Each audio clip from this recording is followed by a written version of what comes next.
말씀 보시겠습니다. 말씀은 출애굽기 32장 1절부터 6절에 있는 말씀입니다.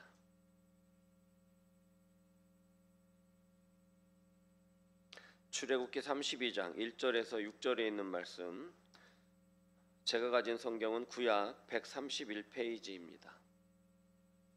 우리 다 찾으신 줄 믿고 우리 한 목소리로 합독하도록 하겠습니다. 백성이 모세가 산에서 내려옴이 더딤을 보고 모여 백성이 아론에게 이르러 말하되 일어나라, 우리를 위하여 우리를 인도할 신을 만들라. 이 모세 곧 우리를 애굽 땅에서 인도하여 낸 사람은 어찌 되었는지 알지 못함이니이다.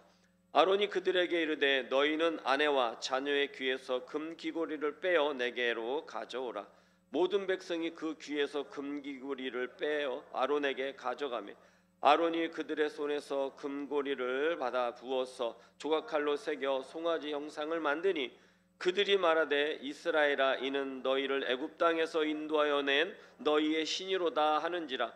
아론이 보고 그 앞에 제단을 쌓고 이에 아론이 공파하여 이르되 내일은 여호와의 절일이니라 하니 이튿날에 그들이 일찍 일어나 번제를 드리며 화목제를 드리고 백성이 앉아서 먹고 마시며 일어나서 뛰놀더라. 아멘. 오늘 말씀의 제목은 금송아지입니다. 금송아지. 니네 집에 금송아지 있냐? 그러죠. 금송아지 혹시 갖고 계신 분 계십니까? 지난 시간에 우리는 안식일에 대한 말씀을 나눴습니다. 그래서 하나님께서 우리에게 주신 최초의 안식은 창조 후에, 그 다음에 하나님이 안식하시면서 하나님의 안식일을 우리에게 주셨어요. 또 두 번째는 출애굽 이후에 주신 구원에 대한 안식이었어요. 또 성막을 통해서 안식의 개념을 바로잡아 주셨죠. 그래서 예수 그리스도의 죽으심과 또 부활하심으로 우리에게 무엇을 주셨습니까? 주의를 주셨어요. 주의를 주셨어요. 그래서 하나님께서는 완벽한 창조, 완벽한 그런 구원, 그래서 그것을 거룩하게 구별하게 해서 우리에게 부활의 승리로 주신 것이 바로 주일이다. 우리는 그 주일을 지킨다라는 것입니다. 그래서 안식은 무엇이냐? 완벽한 창조요, 완벽한 구원이다. 그리고 완벽한 승리가 우리에게 안식이며 주일이다라는 것입니다. 할렐루야. 그래서 이것을 지켜라 마라 할 것도 없이 예수 믿는 사람이면, 그 부활을 경험한 사람이라면, 우리가 거룩하게 구별된 사람이라면, 하나님의 그 완벽한 창조에 들어가기를 원하는 자라면 우리는 주일을 지켜야 될 줄 믿습니다. 오늘은 하나님의 계명과 또 성막에 대한 설계도를 받으러 간 모세를 기다리는 이스라엘 백성들의 모습이 나옵니다. 오늘 본문을 포함한 34장까지는 십계명을 새긴 돌판을 다시 받아 내려오는 사건이고, 35장부터는 실제로 성막을 짓는 사건들이 소개됩니다. 그리고 40장에 성막을 봉헌함으로 출애굽기가 마무리됩니다. 그러니까 이 후반부에 35장 이후로는, 34장 이후로는 이 사건이, 오늘 있는 사건이 아마 가장 큰 사건이 아닐까 그렇게 생각됩니다. 모세가 시내산에 들어간 지 아주 수일이 지났습니다. 그런데 내려올 기미가 있어요, 없어요? 내려올 기미가 없는 겁니다. 지도자의 부재가 있었어요. 여러분, 대통령이 임기가 마지막 때에 갈 때 어떤 현상이라 그러죠? 무슨 현상이라 그래요? 레임덕 현상이 일어난다 그래요. 레임덕 현상. 그거는 부재예요. 정권의 부재, 지도의 부재를 갖다가 레임덕이라 그러죠. 그러면 거기에 대한 그 권력에 대한 반기가 일어나기 시작하잖아요. 여기 보니까 모세도 그랬어요. 지도자의 부재를 느낀 이스라엘들이 불안하기 시작했어요. 그래서 급기야는 아론을 압박하기 시작합니다. 그래서 아론에게 와가지고 너 일어나, 여기서 지금 이러고 있을 때가 아니야. 너 빨리 우리를 위해서 우상을 좀 만들어 다오라고 이렇게 이야기를 합니다. 그런데 아론이 거기서 야, 안 돼, 이렇게 이야기도 하지 못하고 그냥 백성들의 압박에 이끌려가지고 야, 금귀걸이랑 다 가지고 와라, 내가 만들어줄게 하고 금송아지를 만들어서 이것이 너희를 애굽 땅에서 인도하여 낸 너희의 신이다라고 이렇게 외치죠. 이 모습을 보신 하나님께서 급히 모세를 불러가지고 그들에게 내려보내셨지만 그들은 이미 만들었어요, 안 만들었어요? 만들었어요. 금송아지로 우상을 만든 뒤였다라는 것입니다. 그렇다면 이 사건이 우리에게 주는 그 의미는 무엇이냐? 하나님의 직접적인 개입이 있었다라는 것입니다. 하나님의 직접적인 개입. 이스라엘에 대한 첫 심판이 이루어졌다라는 데 이의가 있습니다. 그래서 오늘은 금송아지가 의미하는 것이 무엇이냐? 금송아지가 의미하는 것이 무엇이냐? 금송아지가 무엇이에요? 우상. 우리 교인들은 너무너무 그냥 잘 알아요. 금송아지 그러면 가보라 그러는 사람도 있어요. 우리 집에 가보예요 그런 사람이 있어요. 여러분, 금송아지는 나에게 어떤 의미가 있는지 오늘 말씀을 통해서 우리가 알아보는 시간을 갖도록 하겠습니다. 자, 금송아지가 무엇이냐? 우리 1절부터 4절까지를 우리 함께 다시 읽어보도록 하겠습니다. 시작.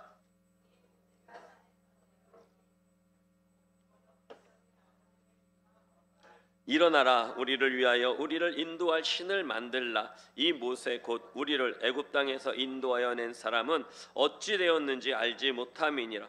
아론이 그들에게 이르되 너희의 아내와 자녀의 귀에서 금 귀고리를 빼어 내게로 가져오라. 모든 백성이 그 귀에서 금고리를 빼어 아론에게로 가져가며 아론이 그들의 손에서 금고리를 받아 부어서 조각칼로 새겨 송아지 형상을 만드니 그들이 말하되 이스라엘아, 이는 너희를 애굽 땅에서 인도하여 낸 너희의 신이로다 하는지라. 아멘. 이스라엘이요 수백 년 동안 애굽에서 노예로 살면서 애굽의 신들을 바라보는 자들, 애굽의 신들을 흠모하는 자들이 생겼다라는 것입니다. 특히 애굽에 있을 때 자기들이 이제 노동력을 제공했잖아요. 뭐 여기로 끌려가고 저기로 끌려가고 피라미드도 만들고 막 벽돌도 굽고 막 이런 일을 했단 말입니다. 자, 그러니까 이스라엘 백성들이 보기에 풀만 먹어도 힘을 쓰는 소가 부러웠을까요? 안 부러웠을까요?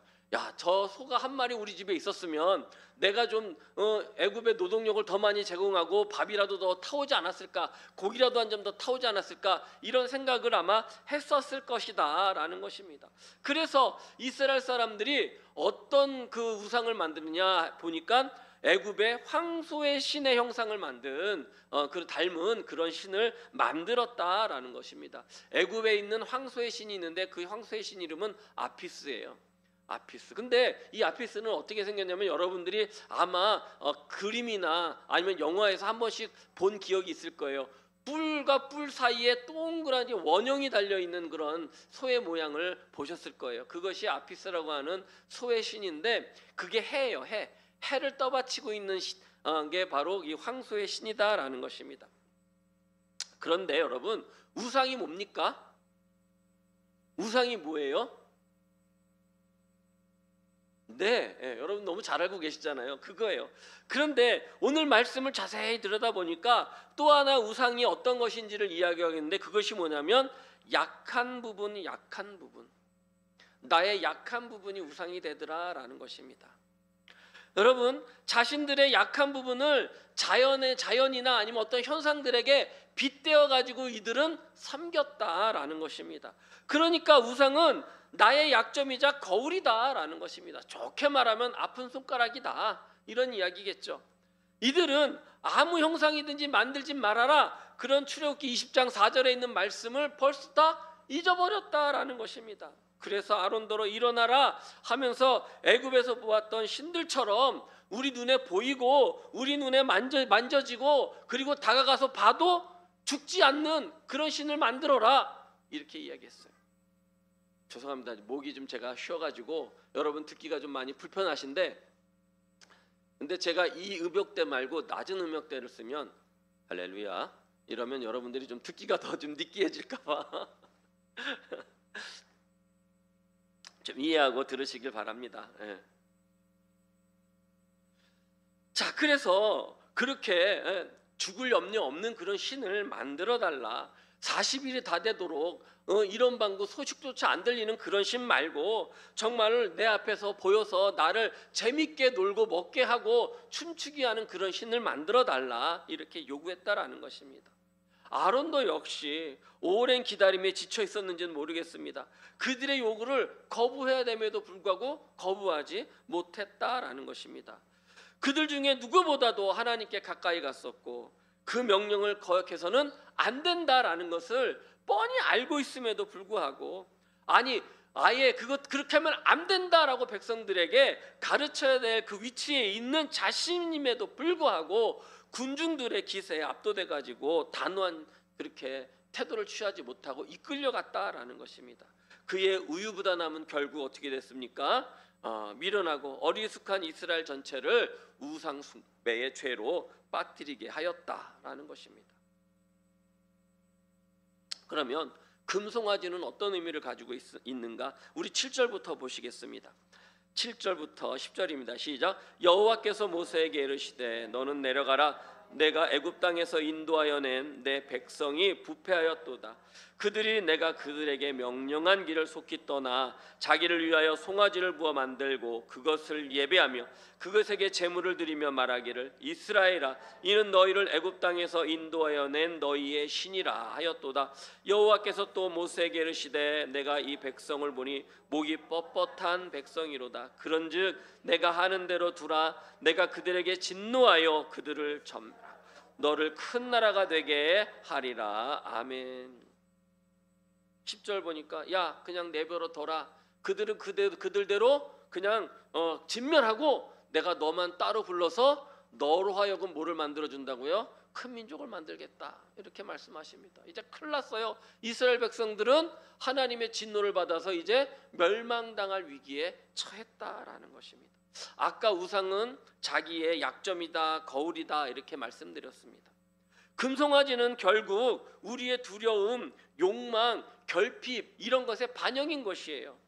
이스라엘은 모세가 산에서 내려오지 않으니까 불안과 두려움에 쌓였습니다. 지도자가 없으니까 우리가 어떻게 해야 되나, 어떻게 살아야 되나, 무엇을 해야 되나 이렇게 걱정했다라는 것입니다.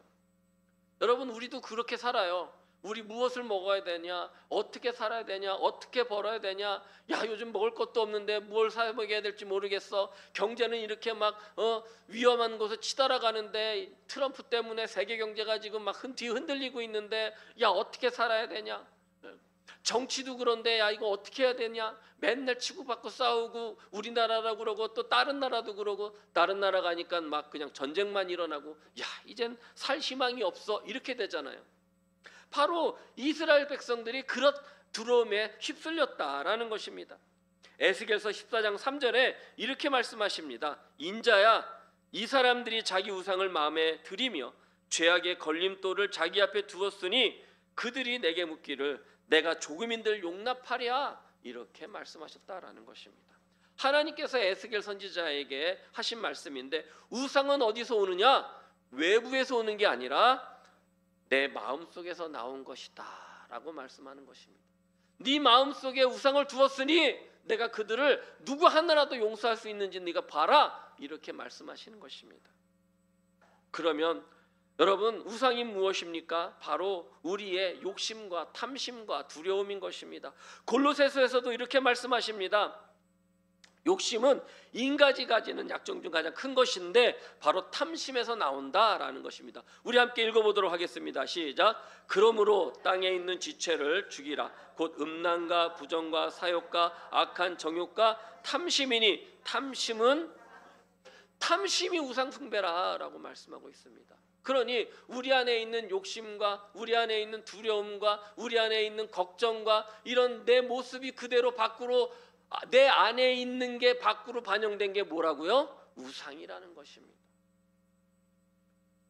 제가 지난번에 우상이 무엇이냐고 하나님보다 더 사랑하는 게 우상이라고 말씀드렸어요. 하나님보다 더 사랑하는 것이 우상 맞아요. 팀 켈러라는 사람이 쓴 책 중에 내가 만든 신이라는 책이 있어요. 이거 제가 여러분들이 한 번쯤 읽어봤으면 좋겠던 그런 책인데 거기에 이런 말이 있습니다. 우상은 우리가 이것만 있으면 행복하다 하는 그 어떤 것이 우상이다 그래요. 이것만 있으면 행복할 것 같다라고 하는 것이 나에겐 우상이라는 것입니다. 내가 집착하는 대상, 내 약점을 드러내는 거울이 바로 우상이라는 것입니다. 여러분 그런 것이 있습니까? 이것만 있으면 행복하다. 나는 사람보다 우리 집에 있는 강아지가 더 좋아. 우리 강아지는 나만 가면 기다리고 그냥 꼬리치고 나와가지고 기다리는데 걔만 있으면 살 것 같아. 아유, 남편도 필요 없어, 자식 다 필요 없어, 그냥 우리 집에 있는 해피만 있으면 내가 살 것 같아. 그러던 사람이요, 나중에 어떤 말을 했는지 제가 가르쳐 드릴게요. 개봉박도 기대하시라. 시편 115편 8절 한번 읽어보도록 하겠습니다. 시작. 우상을 만드는 자들과 그것을 의지하는 자들은 다 그와 같으리로다. 우상을 만드는 자들, 그것을 의지하는 자들은 다 그와 같대요. 그게 뭐예요? 우상과 같다라는 거예요. 그러니 내 안에 있는 게 그대로 똑같이 나온다라는 것입니다. 예레미야 2장 5절 한번 읽어보도록 하겠습니다. 시작. 나 여호와가 이같이 말하노라. 너희 조상들이 내게서 무슨 불의함을 보았기에 나를 멀리하고 가서 헛된 것을 따라 헛되행하느냐. 우상은 헛된 것인데 그 헛된 것을 행했으니 그 행위가 다 어떠다고요? 헛되다라는 것입니다. 똑같다라는 것입니다. 여러분, 둘이 서로 막 싸워요. 길 가다 보면 막 싸워요. 그럼 옆에서 말리는 사람이 뭐라 그래요? 둘 다 어떻다 그래요? 둘 다 똑같다 그래요. 누구 하나 잘했다 소리 안 해요. 둘 다 똑같으니까 싸운다 그래요. 우상은요, 우리의 약점과 욕심을 반영하는 거울일 뿐만 아니라 우리가 그것을 계속 바라보면 점점 그 모습으로 변해가게 만드는 거예요. 돈이 우상인 인생은요, 삶이 물질이 우선으로 바뀌어버려요. 삶의 우선순위가 물질이 되어버려요. 명예가 우상인 인생은요, 그것을 자기를 인정받지 못하면 무너지게 됩니다. 나를 그렇게, 감히 나를 이렇게 되는 거예요. 인기가 우상인 인생은요, 그 인기가 사라지면 삶의 의미를 찾지 못하고 허무주의, 염세주의로 바뀌어버려요. 그래서 그 인기를 좀 구가했던 연예인들이 어느 하루아침에 인기를 잃어버리면 자살하는 게 그래서 하는 거예요. 꼭 그렇게 해서만 이야기가 아니라 우리 주위에, 아니 나의 그런 옛날 모습을 보더라도 정말 그렇게 변해가는 거예요. 그렇다면 우상은 내 약점을 드러내는 거울이기도 하지만 내 문제를 진단하는 그런 진단이 될 수도 있더라는 것입니다. 내 얼굴을 바라다 보면 야, 내가 이렇게 살고 있구나, 내가 이렇게 살고 있구나, 그래요. 그러면 여러분, 지금 여러분 무엇에 안달나 있습니까? 나 이거 꼭 해야 되는데, 나 이거 꼭 가져야 되는데, 이것만큼은 내가 좀 반드시 어떻게 좀 해봐야겠다, 이런 게 있잖아요. 또 무엇에 화가 납니까? 무엇이 없으면 삶이 무너질 것 같습니까? 무엇에 내 물질이 소비되고 있습니까? 아까 말씀드렸던 그 자기 집 해피 좋아하시는 분 있잖아요. 그분이 그랬어요. 내 반려견이 내 삶의 우상이 되었다고. 그 답이 맞습니다. 여러분, 반려동물이라고 하잖아요. 함께 삶을 나눈다는 말이에요. 그러니 얼마나 애틋하고 사랑스럽겠습니까? 그런 동물이 아프고 병들면 당연히 걱정해야 되고 마음이 쓰이는 건 당연합니다. 그것까지 하지 말란 얘기 아니에요. 당연히 해야 되는 거고 사랑도 줘야 되는 거예요. 아프면 치료도 하고 병원에 가야 됩니다.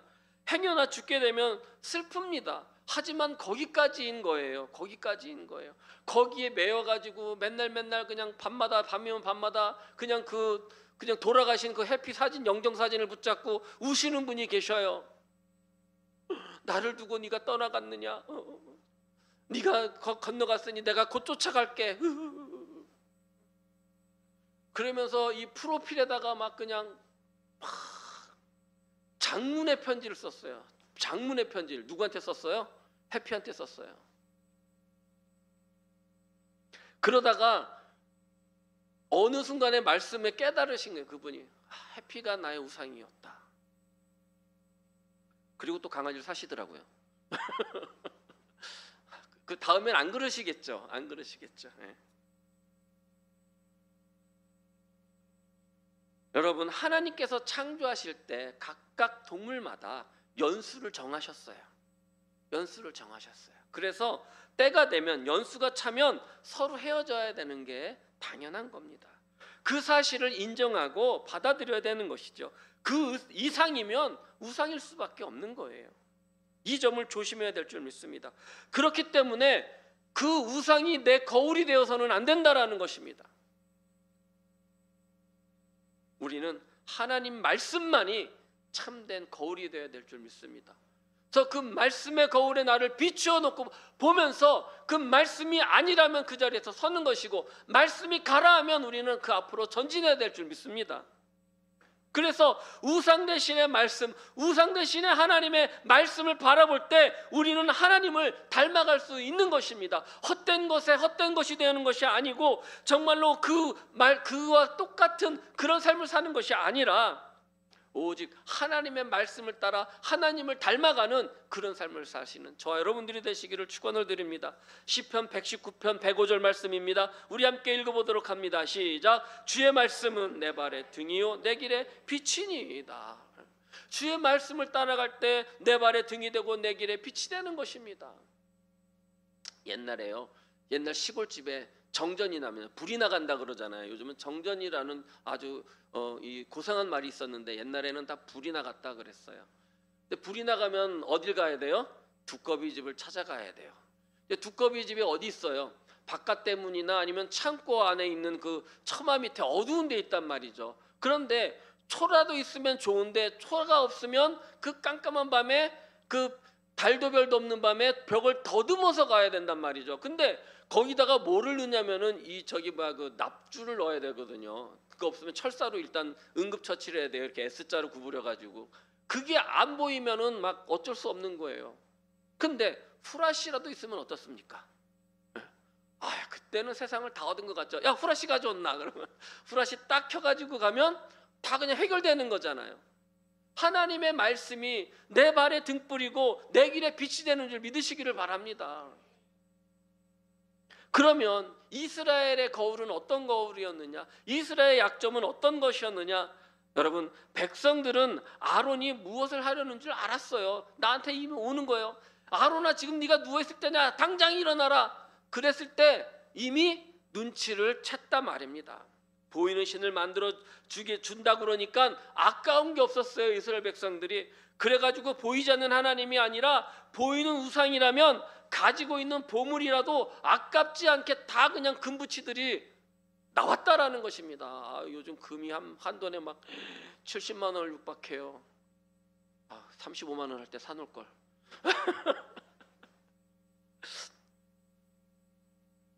그렇게 백성들의 금 귀고리들이 아론 앞에 수북히 쌓이게 됩니다. 손은 다산과 풍년의 상징이죠. 하지만 이스라엘 백성들이 이러한 의미에서 신상을 만든 게 아니라는 것입니다. 다만 보이고 만질 수 있고 가까이 다가가고 내가 가도 죽지 않는 그런 신 같은 존재, 그 신을 대신할 존재가 필요했다라는 것입니다. 하나님 대신 만들 게 필요했다라는 것입니다. 나 이것만 있으면 살 수 있을 것 같아 라고 생각하는 것을 만들려고 했다라는 것입니다. 이들 생각에 모세는 분명히 하나님의 그 거룩한 위엄과 영광을 바라보다 죽었을 거다, 이렇게 생각한 것입니다. 그래서 아론은 모세를 대신해서 금송아지 형상을 만들고 그 다음 날을 여호와의 명절로 선포합니다. 하나님께서 모세에게 안식을 허락하시고, 우리가 지난 시간에 배웠잖아요. 하나님께서 모세를 불러서 안식이 이런 거다라고 가르쳤어요. 그날을 기념해서 대대로 표징을 되게 하라 라고 말씀하신 지 불과 하루도 안 지나서 일어난 일입니다. 이렇듯 마귀는 하나님의 백성을 하나님 앞으로 나가지 못하게 하더라라는 것입니다. 또 이렇게 이스라엘이 우상 숭배에서 하나님 앞에 죄 짓는 일을 만들어요. 여러분, 북이스라엘에 가면요, 여로보암이라는 왕이 있습니다. 이 왕이 어떤 일을 벌이냐면 똑같이 금송아지를 만들어서 단과 베델에다가 그 송아지를 놓고 우상 숭배를 합니다. 정말, 그리고 이 날을 이스라엘의 절기로 선포하는데 정말 끔찍히도 똑같이 모세 때와 똑같이 그 일을 벌인다라는 것입니다. 열왕기상 12장 28절 한번 보시겠습니다. 제가 읽겠습니다. 이에 계획하고 두 금송아지를 만들고 무리에게 말하기를 너희가 다시는 예루살렘에 올라갈 것이 없도다. 이스라엘아, 이는 너희를 애굽 땅에서 인도하여 올린 너희들의 신들이라 하고. 끔찍이도 똑같이 아론이 우상을 만들어 여호와의 절이라 공포하자 이스라엘의 죄상은 이젠 전입가경에 이릅니다. 하나님께 제사하듯이 금송아지 우상을 높이 세우고 그 앞에서 번제와 화목제를 드리고, 번제와 화목제는 누구한테 드리는 제사예요? 하나님 앞에 드리는 제사예요. 거기다가 마시고 뛰놀며 춤을 췄습니다. 이스라엘은 아직 모세가 증거판에 새긴 그 하나님의 말씀을 가져오기도 전에 이미 보이지 않는 하나님을 등지고 신상을 만들었더라는 것입니다. 이스라엘의 약점이 뭡니까? 하나님을 믿지 못한 것입니다. 하나님을 믿지 못한 것입니다. 하나님께서 출애굽 전가종을 통해서 당신은 당신의 백성을 지키시고 인도하시고 보호해 주신다라고 그 언약을 입증해 주셨는데도 불구하고 이 백성은 하나님의 약속을 믿지 못했다라는 것입니다. 아니, 좀 더 구체적인 보상을 원했을지 모르겠어요. 하나님, 우리가 이 정도 했으니까 여기까지는 하나님이 좀 어떻게 좀 해주시오, 이렇게 했을지도 모르겠습니다. 보이지 않는 축복보다 보이고 잡히는 쾌락을 원했다라는 것입니다. 이스라엘은 금송아지 앞에서 온갖 부도덕한 행위를 즐겼다라는 것입니다. 그래서 바울도 훗날에 우상 숭배의 문제가 있던 고린도 교회를 향해서 이렇게 권면하고 책망합니다. 고린도서 10장 7절입니다. 함께 읽어보겠습니다. 시작. 그들 가운데 어떤 사람들과 같이 너희는 우상 숭배하는 자가 되지 말라. 기록된 바 일어나서 뛰논다 함과 같으니라. 이 사도 바울이 이 말씀을 인용한 구절이 바로 오늘 출애굽기 32장에 있는 말씀입니다. 이스라엘의 약점은 하나님을 믿지 못하는 것이었습니다. 여러분, 하나님 믿으십니까? 아멘. 그렇다면 여러분의 삶을 안달나게 하는 것이 무엇입니까? 하나님이 되어야 됩니다. 주의 말씀이 되어야 됩니다. 주의 말씀을 정말로 하루라도 못 보면 내 마음에 안달이 나야 됩니다. 정말로 주의 일을 하는, 주의 사역을 하는 데 있어서 내 물질이 소비돼야 됩니다. 여러분, 그런 삶을 사시기를 축원을 드립니다. 아멘이 작아도 좋습니다. 입만 뻐끗해 주시면 감사하겠습니다. 그렇다면 여러분, 나의 금송아지는 무엇입니까? 나의 금송아지. 11절부터 14절까지 한번 우리 읽어보도록 하겠습니다. 제가 11절을 읽을 테니까 여러분들이 12절 읽어보시길 바랍니다. 모세가 그의 하나님 여호와께 구하여 이르되 여호와여 어찌하여 그 큰 권능과 강한 손으로 애굽 땅에서 인도하여 내신 주의 백성에게 진노하시나이까?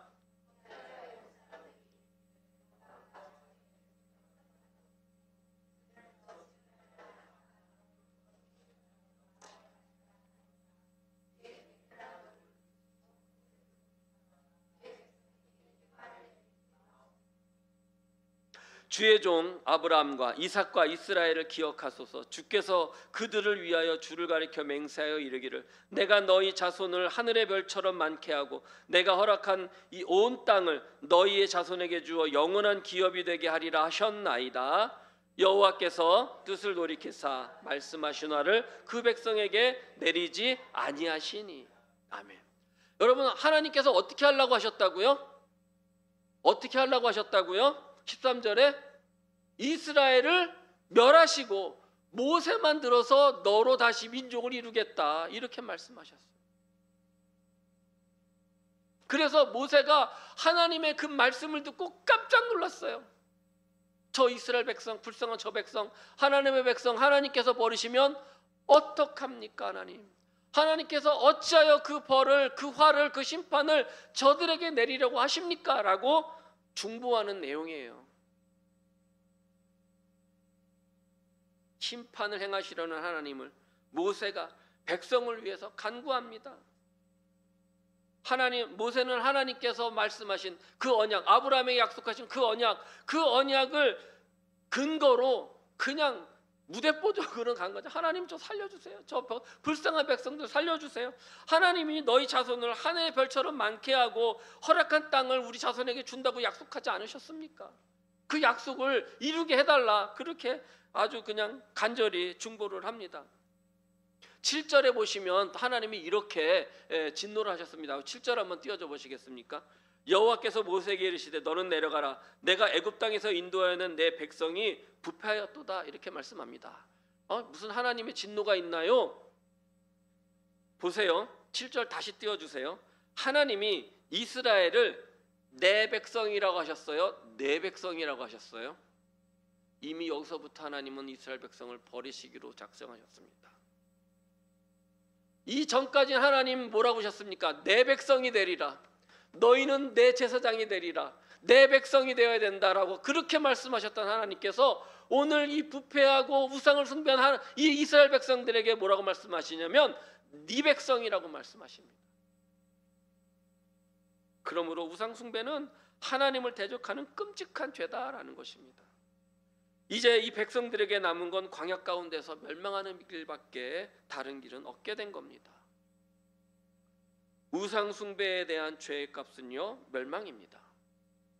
하나님께서 10절에서 이스라엘 백성을 진멸함으로 아브라함을 통해 큰 민족을 이루겠다고 약속하셨던 그 언약을 파기하는 대신에 이제 모세를 통해서 새로운 언약을 세우겠다고 갱신하시겠다고 이거 보험 갱신해야 돼 이렇게 말씀하셨어요. 그 언약을 그래서 모세는 하나님 그렇게 하지 마십시오. 아브라함에게 세우신 언약을 이 백성에게 그대로 성취하실 것을 호소하게 됩니다. 이렇게 함으로써 모세는 이스라엘에 대한 하나님의 진노를 멈추게 하고 그 언약을 다시 회복시키는 그런 일들이 여기에 기록되어 있습니다. 우리가 모르고 지나간 비사죠. 그렇다는 것만 알았는데 이런 자세한 비사가 있는지는 몰랐어요. 그렇죠? 그래서 저랑 성경 공부하면 이렇게 재밌는 것들을 잘 알아요. 우리가 몰랐던 거를 아멘을 안 하셔도 저는 분명하게 가르쳐드릴 줄 믿습니다. 여러분 요즘 TV를 보면요 무당들이 스타가 돼요. 무당들이 나와서 스타처럼 그렇게 프로그램을 진행을 하고요. 귀신들이 미화되고요. 도깨비가 나와서 춤을 춰요. 이게 무슨 시대가 이런 시대가 다 있습니까? 때는 정말 죄악으로 관영되고요. 혼돈의 시대예요. 그래서 진리가 진리처럼 빛을 발하지 못하는 그런 시대라는 것입니다. 그래서 아무것도 모르는 그러한 저 불쌍한 영혼들은 그게 단 줄 알아요. 그래서 이게 하는 문화의 현상인 줄 알아요. 야, 우리나라는 도깨비가 춤추는 나라야. 우리나라는 귀신도 드라마에 나와서 막 아름다운 그런 일을 해. 그러면서 막 SNS, 유튜브 이런 데서 막 그냥 후기들 막 이런 것들을 막 해서 조회수 올려가지고 사람들한테 이렇게 노출시킵니다. 그럼 그게 단 줄 알아요. 이게 다 마귀의 역사인 줄 몰라요. 여러분 나의 금송아지는 무엇입니까? 내 안에 있는 그 거울은 무엇입니까?